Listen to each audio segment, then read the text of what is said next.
Finding ways to be financially savvy is a smart move, and knowing you could be saving money for the things you really want, like that dream home or new ride, is a great feeling.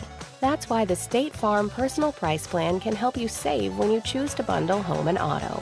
Bundling, just another way to save with the Personal Price Plan. Prices are based on rating plans that vary by state. Coverage options are selected by the customer. Availability, amount of discounts and savings, and eligibility vary by state. This is Money Moves on VSiN, the Sports Betting Network.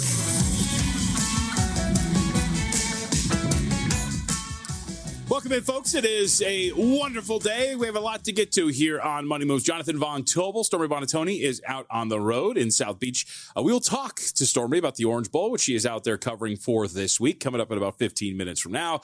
Have a great list of guests, too. Before we get into everything that we're going to discuss today, though, a reminder that we'll track it throughout our program today. But Coastal Carolina at Louisiana Tech about to get started here in college football in the Independence Bowl.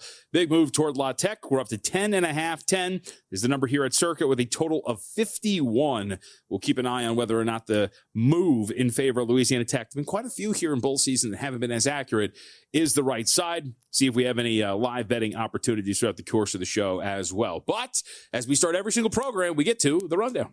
It's time for the top headlines and topics of the day. This is the rundown. First and foremost, I am excited as Adam Burke, as I like to call him, the mid-major maestro, will be with us coming up in 30 minutes. Conference play begins in earnest tonight.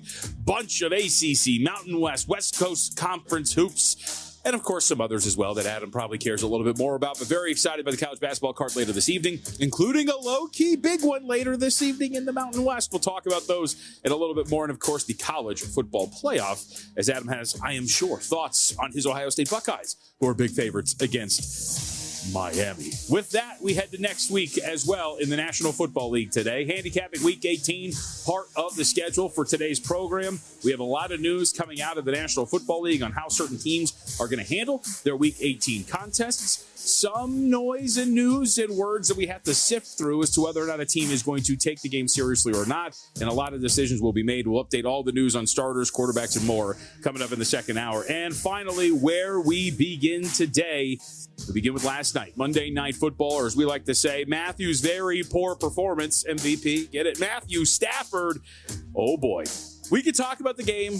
We could talk about the playoff winning and what it means for their chances to get the 5 seed, which seems to be the goal for the Los Angeles Rams. We could talk about that weird three-way tie that could happen in the NFC South that would help the Carolina Panthers. We don't care about any of that. The only thing we care about is most valuable player last night after Matthew Stafford goes out against the Atlanta Falcons and loses in ugly contest. Stafford, 22 of 38, 269 yards, 7.1 yards per attempt, 2 touchdowns, and 3 interceptions against the Falcons yesterday. A really poor performance for Stafford, not just because of the 3 interceptions, but because of the way he had taken care of the football all season long. Remember, going into the Carolina Panthers game a few weeks back, which we'll discuss, he had set the record for most consecutive games, most consecutive passes with touchdown passes without an interception earlier this year. And yet, in 2 of the losses that he has suffered in his last 5 games, he's lost 3 of those 5 in total, he has been turning the ball over. Let's hear from Matthew Stafford last night. What happened on those 3 picks? A bit in the second half, but again, we had the, short under route to Ferg, and 31 did a great job of jumping it. Played the sticks and made a nice catch. So that one, had we kept going there, it would have felt like a nice little rhythm in the second half. But, really just poor decision, I guess, there. I'm going to go look at it. Felt aggressively to trying to get the first down there. The one down the sideline, we got one of our fastest guys on a linebacker, tried to put it up and just, I think, looks like I left it a little bit short maybe. And then the other one, over the middle that Bates got, just got to burn the ball, not make a bad play worse. It was a really poor performance for him, an uncharacteristic performance at that from what we've seen all year long. And so now, as it stands, Drake May, minus 400 to win MVP. Stafford comes in at 3-1. And then, of course, you get the big gap at a bunch of other guys listed that are probably not going to win it, although there's a name down there at 501 we can discuss here in a couple of minutes for one reason or another. You see the odds there if you're watching on YouTube TV or vsin.com. Trevor Lawrence, Caleb Williams at 181 respectively. Justin Herbert, who will not play next week, at 300-1. So I think that there's a lot to talk about. This will not be this is why Drake May shouldn't win MVP. This will not be this is why Matthew Stafford should win MVP. I think really it's just the discussion of the odds in general and the way we see this thing swing back and forth for every tiny little thing. When the reality is we know that these odds are a guessing game. The way that they're being set, we have plenty of evidence that suggests the odds for awards in many different spots has no idea how this is going to play out. And you look at what we do know. We go back to last week, and this was something that I had brought up, and I would love for our audience to check it again. It's a question. You don't need you're a May hater. No, it is a question as to what we're thinking. If we believe that Tom Pelissero's poll of executives from last week was somewhat accurate, I don't think it's 100% accurate. It's a very small sample size in terms of voters, albeit MVP is a small sample size in and of itself because it's only 50 voters that will decide most valuable player in the NFL. But if you look at that executive poll from last week, Stafford led 18-5 in these first place votes for most valuable player, according to these NFL executives. If we even account for some margin of error, my question last night and right now is, even accounting for some margin of error, do we believe that the two performances we have seen from these two quarterbacks the last time they were on a football field was enough to not only bring Drake May to the point where he is beating Matthew Stafford, but also beating him to such an extent he should be minus 400 to win this award? My argument would be no, but we will see what the voters ultimately decide. And we know that they're going to account for the final week of the regular season. Mike Florio, who I'm going to read some comments from coming up in a couple of minutes, has said just that. He is a voter. He has not decided, and he will let week 18 help decide as to whether or not he will vote for a certain player, one of which he named, by the way, was Christian McCaffrey. And here's the other thing. Let's hear from Sean McVay. You saw a lot of assuming last night. Well, he's going to lose 3 straight. They're going to lose this game, and they're going to lose next week because they're not playing. Here's Sean McVay after the game last night. Oh, we're playing. Yeah, they're playing. Is that because of No, they were going to play anyways. We need to play. We need to play better football. So I don't know what the consequences are and those different types of things, but we got to play better. So he's pretty fired up. And I would assume that the first half line for the Los Angeles Rams is going to get steamed up quite a bit next week because a lot of people, the assumption is likely going to be Stafford's are going to play a half. Again, it does depend on what's going to happen on Saturday between Seattle and San Francisco. But the goal is going to be the 5 seed, which Los Angeles is still alive for should Seattle win that game against the San Francisco 49ers. So there is going to be potentially things to play for Matthew Stafford and the Los Angeles Rams. Maybe not so much for the New England Patriots, although I would expect that we're going to see Drake May out there. I think that we had some pretty clear evidence against the New York Jets last weekend that Drake May and company, specifically Mike Vrabel, want him to win that award. It's why they were still slinging the ball around against the New York Jets up by quite a margin. They want him to get the numbers. And that's what good teams do. They should want him to win the award. They should run up these numbers, but it is going to be pretty incredible down the stretch. And we should note, I guess this has to be said, both deserve to win. Every single time around this year or at the end of these seasons in the NBA or in Major League Baseball, it gets so vitriolic and talking about who shouldn't win and you're an idiot. And everybody calm down. They both deserve to win this award. It's not going to be some giant transgression on humanity if one or the other wins this award. There's points for one, there's points for others, and we'll see who ultimately comes out. You see the profile here for Stafford as we head into week 18 with his numbers, 42 touchdowns being his crowning achievement at this point right now tied for interceptions with Drake May. Dustin Sweetelson might not be the same, though, by the way. Dustin Sweetelson was coming with some heat on social media. You see the profile there for Drake May as well. How about this profile, though? Sweetelson getting angry last night. Drake May versus teams above 500. Pitt and Pittsburgh and Buffalo twice. 4 total touchdowns, 2 interceptions. Stafford against teams above 500. Houston, Philadelphia, San Francisco, Jacksonville, Seattle. 20 touchdowns, 1 interception. What an awesome job putting it on the Jets, Drake. We'll see what plays out. It's also fun to get in arguments with people. I mean, come on now. That's the whole point of everything, right? I think the next question from all of this, though, I think you should zoom out. And it becomes, are the Rams cooked as we inch closer to the playoffs? As we're alluding to here as part of the argument against Matthew Stafford, is that the Rams are 2-3 straight up, 3-2 against the spread in their last 5 games. And I think a troubling sign has emerged in a couple of these losses. The refresher here, of course, you lose 31-28 against Carolina. Stafford throws 2 interceptions, one of them pick 6, loses a fumble. They lose that game. Still, though, in that contest, we're plus 1.6 in terms of net yards per play and only had 5 third downs in 9 possessions. In other words, they were moving the ball, just kept turning the ball over. The overtime loss to the Seattle Seahawks, where the Rams had 581 total yards, averaged 6.6 yards per play against the second-best defense in the league by EPA standards. But defense allows 415 total yards, 6.6 yards per play as well. They also give up the Rashid Shaheed punt return touchdown and the 2-point conversion. But the common thread that is popping up in these losses is this run defense for the Los Angeles Rams. 98 attempts, 554 yards. That's about 5.6 yards per attempt on the ground in their last 3 losses. They slipped to 13th in opponent expected points added per rush. They're 20th in adjusted line yards allowed per carry at 4.4. Are we starting to see some issues for this Ram defense that are going to pop up and bother them once they get to the postseason?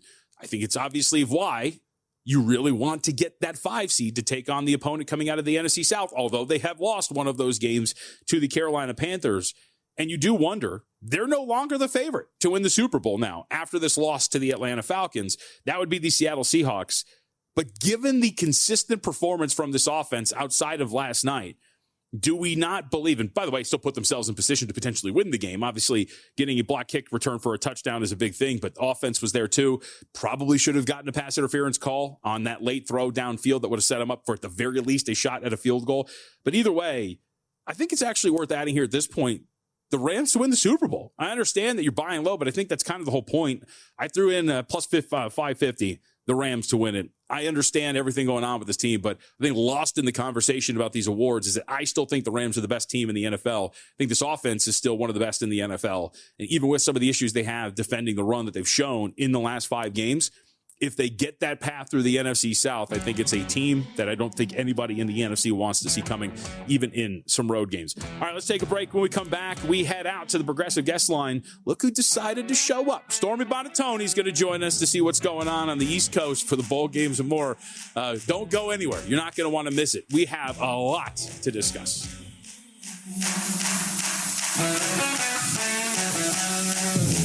So you're listening to this podcast because you want an edge. But what if I told you you're only halfway there? You've got the mindset. Now it's time to get the toolkit to match. Here's the thing.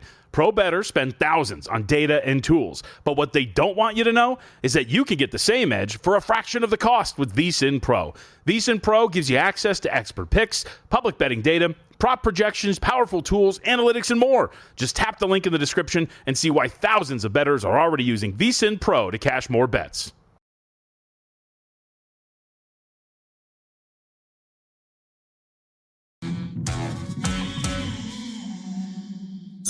You're watching Money Moves here on VSiN, the Sports Betting Network.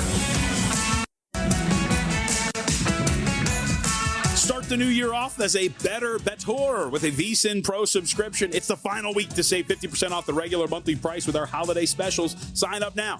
Get VSiN Pro access through May 1st for just $79. It includes daily best bets, real-time betting splits from DraftKings, Circa, AI-powered prop tools, and 24/7 video on the VSiN Watch app covering everything from the college football playoffs, NFL postseason, and March Madness, the Masters, and more. And you're going to receive our college football playoff betting guide complete with expert brackets, Mackinnon's power ratings, and more. Start the new year with an edge. Go to VSiN.com/subscribe, VSIN.com/subscribe. Now, I did just read that to you, but I do want to read one more thing for our audience before we head out to the Progressive Guest Line and welcome in our guest, Stormy Buonantony, from, I'll say locations unknown, even though we all know where she is. This is the thing that I'm reading for you. Quote, "Of course, no one of the bettors have a ballot. The award will be decided by 50, of which I am one. And while I won't make a decision until after Week 18, if the 49ers emerge with the number 1 seed in the NFC, it's not very difficult to make a case for running back Christian McCaffrey to win MVP who remains buried in the odds at 500 to 1. With those words, we head to the Progressive Guest Line and welcome in Stormy Buonantony, who is, of course, a 49ers fan and usually the pilot of this ship known as Money Moves. You hear these words from a voter, one of 50, that is strongly considering Christian McCaffrey for MVP. Now, I think this is more evidence, Stormy, that we just don't know what the hell these people are thinking. Mm-hmm. But I think he's right. You can make a case that McCaffrey is one of the most valuable players in the league. No doubt about it. And at the very least, he shouldn't be behind 8 other quarterbacks for the award, right? Like, I am of the belief that this is, when all is said and done, between Matthew Stafford and Drake May, and we can talk about the ripple effects of what transpired last night in a second. But as far as the Christian McCaffrey element of it goes, you and I have talked a lot about Kyle Shanahan for Coach of the Year, I think rightfully so. But how much credit does Christian McCaffrey deserve as well? In a season where your quarterback missed half of the games, he has been the guy that's made this offense work. Kyle Shanahan can have the creativity and do what he does as a play caller because CMC changes the complexion of the offense. Like, his impact is a lot more than just statistical, but statistically, he is 7th in the league in catches, not for running backs, for any player, more than 2,000 yards from scrimmage. The 49ers are on the verge of a 1 seed. I don't know how you look at the odds board and see Caleb Williams and Sam Darnold and Bo Nix all with shorter odds than him. He's tied on the odds board with CJ Stroud and Jalen Hurts. Give me a break. I will continue to say this probably until I die, but this is just another example of why we need, I think, more unique markets around these awards. I mean, could you imagine, what would you set the number on total first place votes for Christian McCaffrey to win MVP? Something like that, I think, would benefit. It would be a lot more fun than just talking about who should win this thing. So to that point, after last night, Matthew Stafford lays an egg on the road against the Atlanta Falcons. Now the odds have gone crazy. Drake May is minus 400 to win this award. I don't know how tuned in you were, but what'd you make in? What have you made of some of the discourse today and just the odds of where we're at after last night? Yeah, we were watching it on the flight last night out here to Miami, and the way that people looked at me sideways when Matthew Stafford threw that pick 6 early in the game, just around me on the flight, I was not well, because recency bias is a thing for voters, and you can't do that in prime time at the end of the season. So very frustrating, especially considering the 6 interceptions he's had the last 5 games after the way he started the year, multiple pick 6s, the bulk of which have come in losses to the freaking Carolina Panthers and Atlanta Falcons. And I know last night you're without 2 starting offensive linemen. You're without one of your best offensive weapons in Devontae Adams. But people aren't going to remember that. They're just going to remember what happened in the moment. Now, he still does lead the NFL with 42 touchdowns, which is 9 more than anyone else. 12 more, by the way, than Drake May, despite both having 8 interceptions. Against also, which I think is a very key layer to this, which I think that the market has moved way too much in favor of Drake May after just one performance in this, is that what Matthew Stafford has done is against one of the toughest, if not the toughest, schedules in the National Football League, and significantly more challenging than what Drake May has faced with the Patriots. The Patriots have actually faced the easiest schedule of opposing pass defenses in the league. Stafford, in addition to the touchdowns, also 2nd in QB rating, pass yards, 4th in completion percentage. And I heard you play the sound last segment of Sean McVay that he's going to at least play his starters this week. For how long, we don't know, after he's generally rested guys when only seeding was at play. But he has had a lot of success against this Arizona Cardinals team. The earlier meeting in December, 281 yards and 3 touchdowns. So maybe we can get a little bit to bolster this and at least remind people how freaking good he is. I still think the lifetime achievement layer is there. And obviously we have tickets on Matthew Stafford. We want this to come to fruition. But when you're comparing the two, I really do think the schedule needs to come into account for what Matthew Stafford has done this year. It is an endless debate, and I live for the day that it will end. But we will move on from that, and let's talk a little bit about why you are where you are. We get our first hint of what's going on in the college football playoff game that you have. Texas Tech, Oregon, first injury report. So give us some details as to what we're going to see in terms of the health of both teams. Yeah, so great to see that there's no Baron Morton on it, first and foremost. Obviously, he's been dealing with the lower right leg injury. Hairline fracture is what it's been reported as throughout the course of the season. An injury that he actually sustained week 1 against Arkansas Pine Bluff that got re-aggravated during the season. He was asked coming out of the Big 12 title game how he was feeling, and he said about 70%. I asked him 2 days ago where he was at. He said just about 90%. So that is a significant difference for the type of player he can be, that he's feeling at his best self truly since week 1 of this season. His offensive coordinator, Mac Leftwich, said he's moving around the best that he's seen him all year. He's doing everything at practice without limitations. And he said to me that he feels like he's already noticed the way that he can move just feels different. So I think that's going to be a good feather in the cap for Texas Tech coming into this game.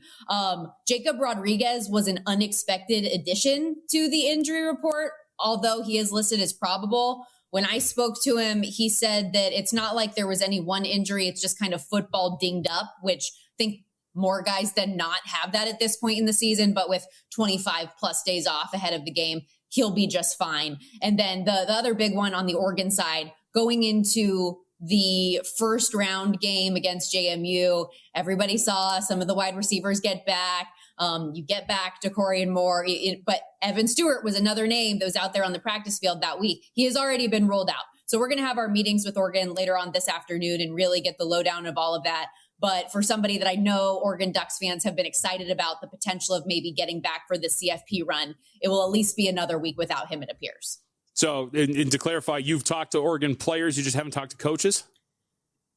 Correct. Yes. Okay. I talked to a bunch of Texas Tech players this week. And then today we will have all of our coaches meeting with the staff for both Texas Tech and Oregon. Well, the reason I ask is I'm curious, like in your preparation for this and looking ahead to it, one of the things that I pointed out and you and I have talked about is this pass rush for Texas Tech. And I keep going back to the Indiana game. Has that come up in any of your conversations, the pressure that Dante Moore was under, the 6 sacks, and what that translates or how it translates to a game like this? Absolutely. And I think, JVT, you know this. I mean, the big story of this game more than anything else, I think, is Oregon's offense and Dante Moore and the explosiveness that they have, and that being right head to head with Texas Tech and this defensive line, and a defense that has just 3 layers of guys and dudes that are coming at you consistently. And ultimately, how's he going to handle that? What I think, and I'm curious your thought on this too, is oftentimes in games where we're billing up one matchup versus another, and that this is what the game's going to come down to, sometimes those actually cancel each other out. And then it's the other side of the ball that ends up being the difference maker. So what I'm actually largely more curious about is who's going to have the better matchup between the Texas Tech offense and the Oregon defense. I think that's what this could come down to. If we see the explosiveness of Oregon's offense and Texas Tech's like one of the best, if not the best defenses in college football this year, if that kind of cancels each other out a little bit, if this ends up becoming more of a game of can Oregon's defense get got again? Because even against JMU, we saw JMU be able to move the football on this team. And if I was Oregon, that would be a really big concern for me. And in listening to Dan Lanning after that game immediately post JMU, I think it is. Are you surprised? I know you can't make a pick for the game, but are you surprised that the initial move was toward Oregon? They're 2.5 now with a total of 51.5.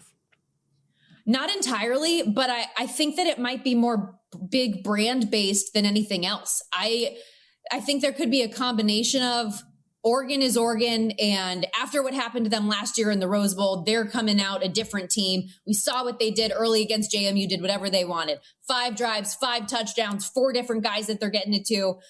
They're going to be able to come out here and hold serve against a Texas Tech team that hasn't faced anybody in a month. Maybe they come in a little bit slow like we did a year ago. That's kind of my initial thought on the move. But I don't know if I agree with it. By the way, how was travel? Oh, wait, sorry. We only have 30 seconds. We can't really talk about the travel situation. Wow. I'm going to say this, though. Last night, I flew in here. I get to my hotel at 1 o'clock in the morning, and there was a mishap with when I was booked that I couldn't get into my room, and that hotel was full. So I had to get on the phone and find another hotel room to get into at 4 o'clock in the morning. It's not all glamour, ladies and gentlemen. That's all I'm going to say. It's not all glamour. Man, it's just so tough being out there in Miami for New Year's Eve and for college football playoff games. Stormy, we'll talk to you again tomorrow. Oh, look at that. You cut her off finally. Thank you very much. We'll be back. Adam Burke will be in studio.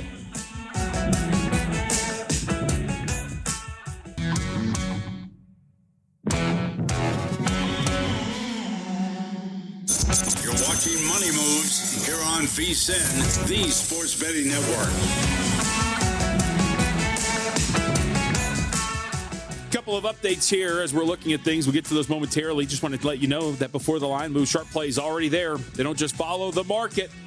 They outsmart it. They help shape it. Check it out now. Powered by advanced AI, connected to proven insider sources, and active across the NFL, NBA, Major League Baseball, and more. Sharp Plays delivers the edge serious bettors rely on. Free daily reports, real-time alerts, and market-moving insights straight to your inbox or X feed since 2011. Check them out. Sharpplays.com. Trusted by the pros. Monitored by the books. Stay ahead of the line. Visit sharpplays.com today.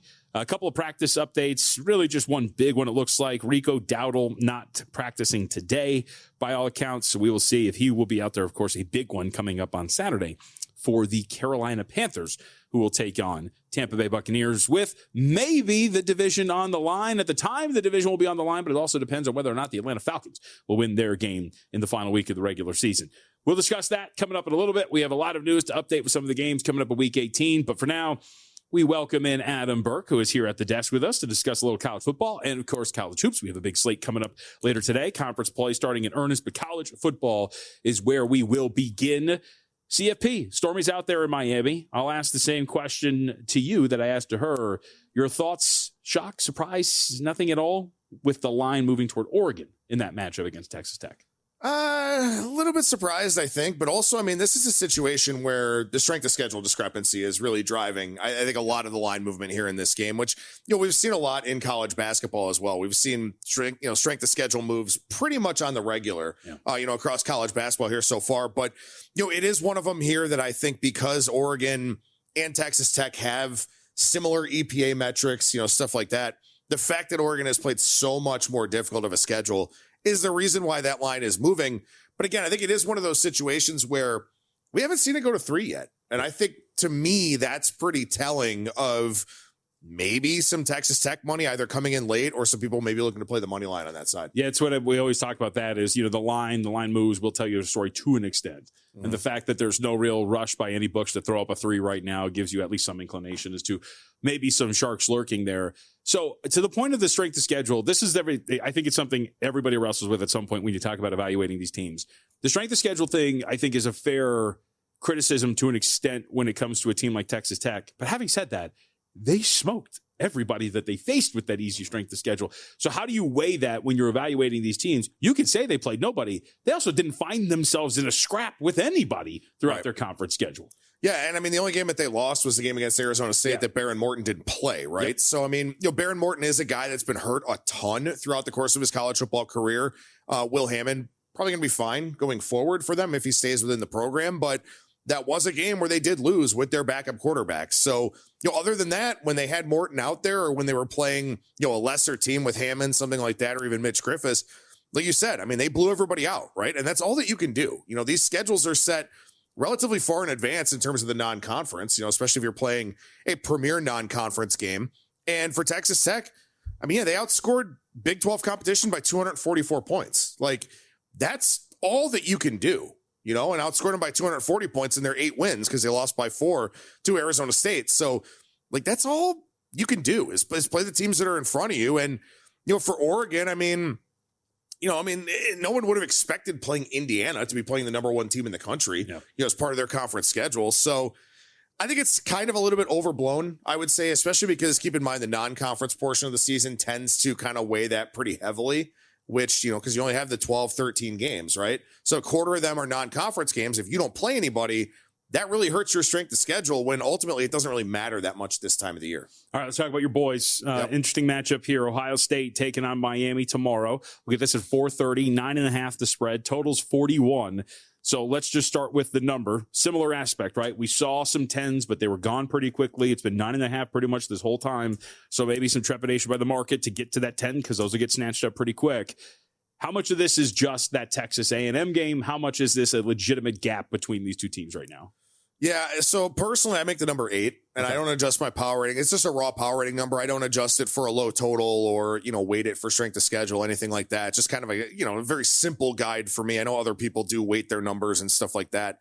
I mean, I think when you look at Miami offensively from that game against Texas A&M, Shannon Dawson didn't want Carson Beck to do anything in that game, right? They wanted to run the football with Mark Fletcher and then hope that they could turn over Marcel Reed, get some short fields, rely on the defense, stuff like that.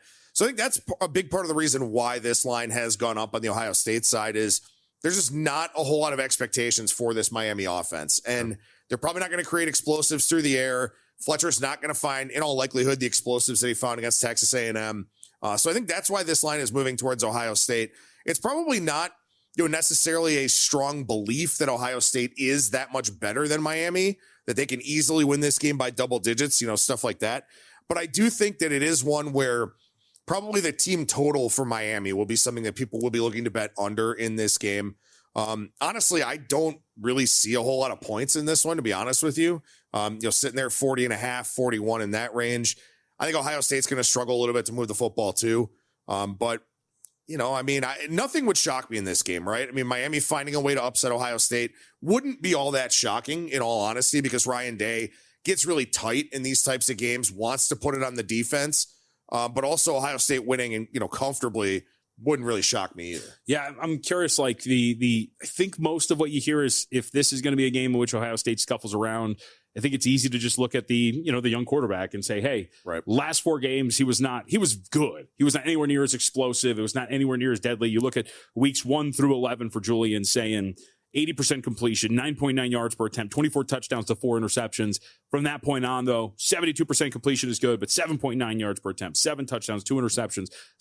Turnover-worthy plays really haven't been a thing, but it has been much more muted from Julian Sayin than when it was at the beginning of the year. Well, you got to keep in mind, too, that Carnell Tate and Jeremiah Smith have both been hurt, right? Ryan Day came out and said, in the lead up to, the college football playoff here, he came out and said, look, like if you knew what those guys had to go through to be active in the game against Michigan, you would be really, really shocked. So for Jeremiah Smith, I don't know if they said it was a hamstring or a thigh, one of the two. I don't know if they ever said what it was for Carnell Tate, but that's also part of it, right? For Julian Sayin. I mean, the guys who are behind Tate and Smith, like the Brandon Innes types of the world, stuff like that, they're just not as proven of commodities. And that's why we saw a lot more of Max Clare. That's why we saw a lot more of Ohio State going to the tight end, where you don't get explosives out of the tight ends in college football like you can in the NFL. So that's a big part of it too, and something that maybe we do need to account for, right? You kind of mentioned that where Sayin's numbers kind of tailed off a little bit.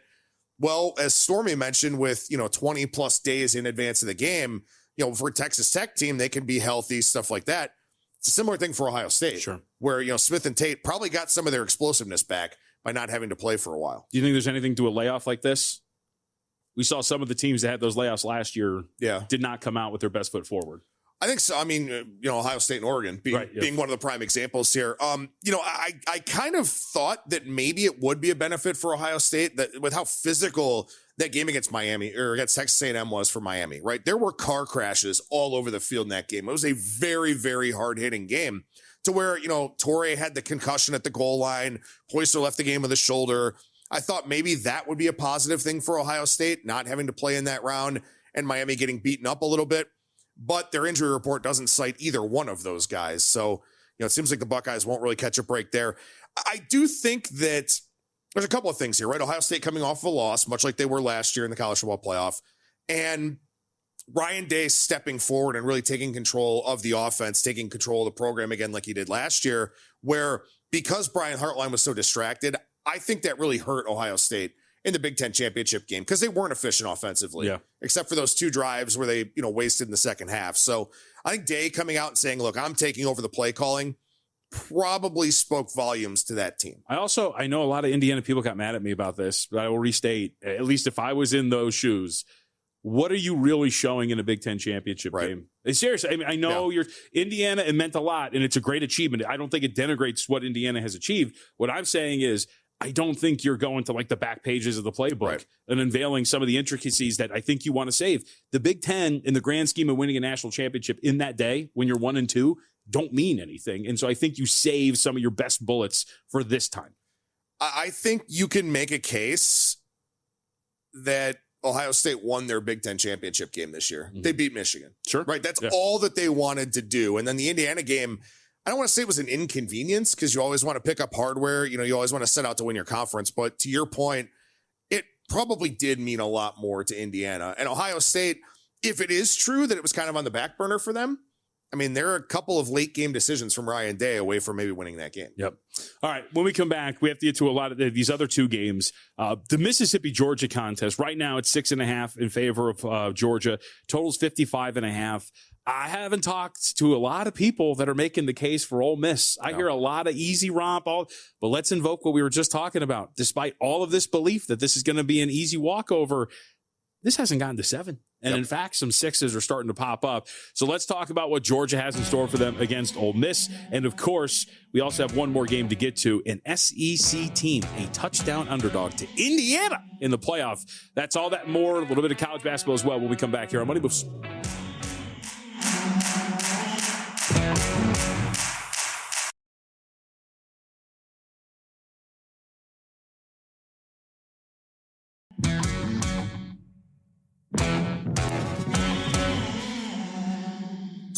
You're watching Money Moves here on VSiN, the Sports Betting Network.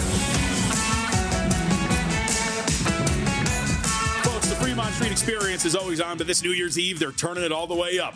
And I got to tell you, I'm excited for this one. Ring in 2026 at Countdown Under the Canopy, happening December 31st all night long. 6 live concerts on 3 stages featuring Robin Thicke, CeeLo Green, and Chingy, plus a massive countdown light spectacular on the iconic Fremont Street Canopy. 1 ticket, 1 night, just $60. And the party starts at 7 p.m. Grab your tickets now at VegasExperience.com, the Slotzilla box office, or at any gate location on December 31st. You're a big concert guy, Adam Burke, with us here. Any interest? I think we asked you about this, but I can't remember. I know you're a big Chingy guy. No, just, you guys were laughing at me about this because I guess I didn't say it the proper way. Like Fremont Street, like it doesn't expand, right? Because you got all the buildings and all that, and it's just building to building people. Heck yeah. I can't do that. I am very excited. Are you? You coming down here? I'm going to come down and check this out. That's $60. That's a deal. Starting at 7. Be out here all day long. How many Chingy songs can you name besides the one that we all know? 0. Okay. If you're eliminating Holiday Inn, I'm out. I got nothing. All right. Still excited. I'm kind of a social butterfly. I do like these kind of situations. That is true. You will make the most of it. Yes. You'll have a great time. I will. All right. With that, let's check out a couple more of these contests. So I think there's obviously interest in every single one of these CFP games, but the Georgia game I do think is really interesting. Obviously, in our guide, along with 5 people in total. No, actually, Georgia was a leader in the guide, wasn't it? For most national championship winner selected? Yeah, I believe so. Yeah. So I got that confused. Ohio State and Oregon both had 5. Georgia was the leader, which was somewhat surprising. So I was one of the masses that picked Georgia to win the whole thing. I am surprised at the, lick your finger, test the win kind of, hey, what do you think about this game? And the thought that Georgia's in this spot. And granted, I think that, look, they're improved. I think they've gotten better. Their defense has clearly gotten better. There are some key parts of this defense that were young at the beginning of the season that still in age are young, but have gotten better with a lot of plays under their belt. But there's a lot of thought that this is going to be one where they're just going to take it to Ole Miss and we're going to move on. But Adam, this is 6.5. It hasn't gotten to 7. There's a couple of 6s that are out there. It's one of those, what are you missing specials right now? Because at the very least, the market does not reflect the general thought about what this matchup is. Right. And you and I were talking about this during the break, that Alabama, Indiana did go to 7. And there's even a rogue 7.5 out there somewhere as well. But this one is still holding steady at 6.5. And the thing that I find really interesting about it, Georgia won the first game by 8. They scored 17 points in the fourth quarter on 3 really long drives. They had 510 yards in the first game. They ran for 221 yards. Ole Miss couldn't run the football at all. It was one of Kuwan Lacey's worst games of the season in the first meeting against Georgia. And the shoe is on the other foot now for Ole Miss, right? In the first round, they played Tulane. We had already seen that in the regular season. They blew out Tulane. All of us just kind of assumed, well, they're probably going to do it again. And they did, right? Georgia, statistically, in that first game, was pretty clearly the better team. Yeah. And yet here, like you said, we've had basically this line frozen at 6.5. Not only that, the total's basically been frozen at 55.5 too. Yeah, I'm very curious. I do like Georgia. I'm going to lean a little bit in the direction of the Bulldogs here, especially underneath that 7. And maybe by the time we get to kickoff, we'll see the late move. It'll get to 7, 7.5. But it's always pretty telling when you get these situations where the general consensus is a relatively easy victory for a side, and yet the market will not reflect that. It will not get to that point for a certain team. Big picture, I don't remember what you had selected in the guide. Georgia, in terms of its standing amongst these national title contenders, where do you have them? I'm honestly, I don't really know what to think of this Georgia team, because I know defensively they're really good, right? And as you said, they've grown up throughout the course of the season. But something I talked about with Tim yesterday on the College Football Betting Podcast was Georgia won the SEC, right? They lost the first game to Alabama, which then they, got revenge in the Rectified, SEC championship game, right? 12-1 SEC champion, all of that. We've not talked about this Georgia team at all in terms of the national landscape pretty much all season long, right. I feel like. I think the thing we've talked about is their slow starts and having to do all this against these SEC foes. I think what's the stat? Didn't they trail against every SEC opponent or something in that range? I mean, they probably should have lost a game to Tennessee. Yep. There are some really bad performances there, but also this is just a Georgia team that doesn't have a statistical standout, right? Like Gunnar Stockton, as Tim pointed out yesterday on the podcast, still a top 10 guy in the Heisman, but the numbers aren't off the page, super impressive. They don't have a running back with 1,000 yards. They have one wide receiver who basically does everything for them, but he only averages 9 yards a catch. Statistically, they're just not that impressive, but they're just deep and really, really good. And I kind of speculated that, while Georgia had many close calls and their schedule was much more difficult than Ohio State's was, it felt like at times, being an Ohio State fan watching a lot of their games, they just expected to be in the playoff. So the goal was to keep everybody fresh, right? Sure. They were rotating guys on the defensive line. Obviously Smith and Tate did a lot at the wide receiver position, but they spent a good 6-7 weeks of the season trying to figure out who their RB1 was. Winds up being Bo Jackson in the end. But I kind of feel like if you're Kirby Smart, right, and you've had all this attrition, all this roster turnover, maybe they just didn't overextend anybody this season. And so that was why they kind of looked maybe marginal at times. But now, obviously, you're not going to do that in the playoffs. So, are they just this quote-unquote sleeping giant type of team, which is hard to say about an SEC champion, but, is another gear coming for them? I think it's very much a possibility. All right, what do we do with the team that they beat in the SEC championship game? I continue to think, I know it's pretty jarring to see Indiana laying 7, some spots, like you said, the rogue 7.5 at FanDuel, shaded to the dog side, -120, laying this sort of a number. It's simplistic, but to me, the starting point is this team, Alabama, is insanely one-dimensional. I think you can beat Oklahoma with 22 yards rushing. I don't think you can do it here against a team like Indiana. Ty Simpson's been taking more hits in a couple of these games down the stretch as well. And as we know, at least a point of evidence for Indiana, they went to Oregon and they sacked Dante Moore 6 times, and they were all over that offensive line. I think they're going to be able to do it again here. Obviously, the spread's a great equalizer, so the question is, can they win by 8 or more at this point? But I don't want any part of Alabama. Why am I supposed to trust this offense right now? Yeah, it's really hard to want any part of Alabama. I kind of like the under in this game, honestly, because, when you look at what Fernando Mendoza did throughout the course of the season, right, and you look at the really lopsided games where he had, a 4-0 touchdown interception ratio 3 times against Kennesaw State, Michigan State, and Wisconsin, had a 5-0 touchdown interception ratio against Kennesaw State and Illinois. But he did throw picks against Iowa, against Oregon, against Ohio State, against Penn State. So that's the thing that kind of worries me here is, Mendoza obviously was deserving of the Heisman, especially having the perfect record, winning the conference, stuff like that. But his performances against upper echelon teams really weren't that great. Mm-hmm. So I kind of like the under in this game, which would be the only justification I could make for Alabama, is that I think points could be at a premium here. Sure. So if you can get 7 reduced juice, 7.5, it becomes a little bit more valuable. But also, I think Indiana's defense is legit. And I think that Ty Simpson being compromised, and again, with that offense being very one-dimensional, Indiana can shut them down, can get after the quarterback. They're a very good team in the trenches. So I like the under in this one, which would make me lean towards Alabama just because I think 7 points could be valuable. But I can't really make a case for Alabama other than that, just kind of the mathematical case. All right, last 2.5 minutes with you here. Adam Burke with us again, Skating Tripods, of course, managing editor of VSiN.com. Him and Zach Cohen do a great job up there. Check that out, the College Football Playoff Betting Guide as well, and everything in between that we have to offer. VSiN.com/subscribe for all the specials we have available for you. College basketball, as I keep saying, I'm excited. Conference play starting in earnest pretty much today for a lot of these teams.